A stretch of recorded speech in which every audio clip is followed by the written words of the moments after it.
La Skoda Octavia de 3ème génération, lancée en 2013, a bénéficié d'un restylage début 2017, aussi bien en berline qu'en break.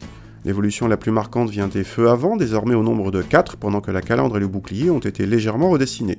Les motorisations n'ont guère évolué et on retrouve une gamme très large qui va en essence de 85 à 245 chevaux pour la version la plus sportive, appelée RS, et de 90 à 184 chevaux en diesel avec des boîtes mécaniques ou DSG. L'Octavia est également proposée en berline comme en break avec transmission intégrale, mais uniquement en diesel. L'intérieur évolue surtout par l'arrivée en option d'un nouveau système multimédia avec écran plus large et agréablement réactif. La qualité de présentation générale est flatteuse, on n'est pas loin du premium. À l'arrière, l'habitabilité est excellente pour la catégorie et 2 adultes, même grands, peuvent prendre place confortablement. Le coffre est tout simplement le plus généreux de la catégorie selon la mesure, devant celui de la Passat. Dommage en revanche que le plancher modulable en hauteur soit en option. Sans cette option comme ici, pas de plancher plat en rabattant la banquette.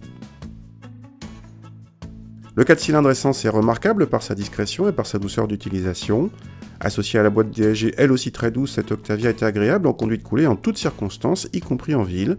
Les 150 chevaux ne sont pas sportifs mais permettent de bien relancer même sur autoroute.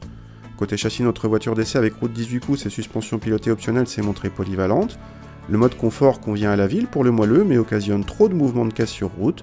Les modes neutre ou sport y offrent de meilleurs compromis.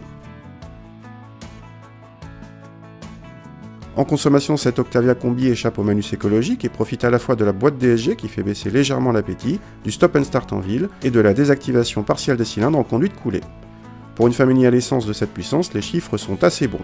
En tarif, le break est facturé 1100 € de plus que la berline et la boîte DSG vaut 1500 €. Du coup, notre modèle d'essai dépasse le justesse les 30 000 € hors option. C'est très bien placé dans la catégorie, mais on regrette d'avoir à recourir aux options pour le freinage automatique d'urgence notamment.